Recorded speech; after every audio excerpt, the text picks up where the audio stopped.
Hi කොහොමද මගේ යාළුවෝ හැමෝටම ඔයාලා හැමෝම සතුටින් පරිස්සමින් නැති කියලා මම හිතනවා. අද මං අරගෙන ආවේ අපේ පුංචි පුතේගේ බර්ත්ඩේ ෂූට් එකක් වුණේ විදිහ. ඉතින් අපි බලමු මේ බර්ත්ඩේ ෂූට් එක උනේ කොහොමද කියලා. ඉතින් ඒ වගේම කියන්න ඕනේ මේ බර්ත්ඩේ ෂූට් එක කරේ ලංකාවේ තියෙන ලස්සනම නගරයක. අපි මේ ෂූට් එක කරේ ගාලු කොටුවේ. ඉතින් අපි බලමු අපේ පුංචි පුතාගේ බර්ත්ඩේ ෂූට් එක උනේ කොහොමද කියලා.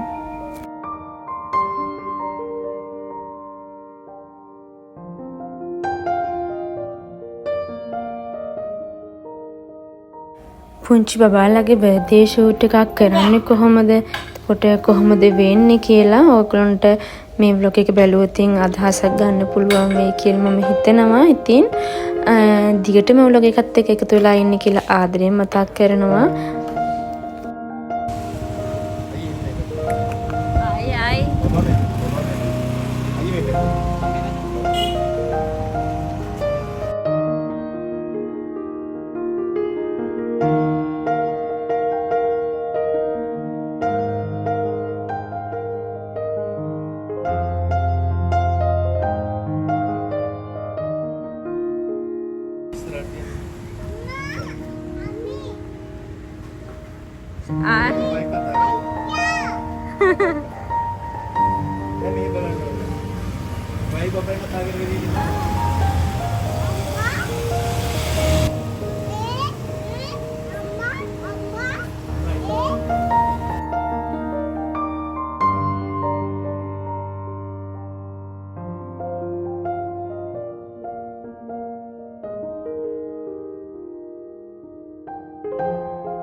අන්න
ළඟදි බර්ත්ඩේ ෂූට් එකක් කරන්න හිතාගෙන ඉන්න අම්මලා තාත්තලා ඉන්නවා නම් ඉතින් මම හිතනවා මේ වීඩියෝ එක දැක්කට පස්සේ ආට පොඩි හරි අදහසක් ගන්න පුළුවන් වෙන්නේ නැති කියලා. ඉතින් මෙන්න මේ විදිහට තමයි බබාගේ ෂූට් එක උනේ. ඉතින් මම හිතනවා ඔයාලා හැමෝටම මේක ප්‍රයෝජනවත් වෙන්න ඇති කියලා. ඉතින් එහෙනම් අපි ආයෙත් ලස්සන දවසක ලස්සන වීඩියෝ එකකින් මුණ ගැහමු. එතකම් මගේ යාළුවෝ හැමෝම සතුටින් පරිස්සමින් ඉන්න. බුදු සරණයි.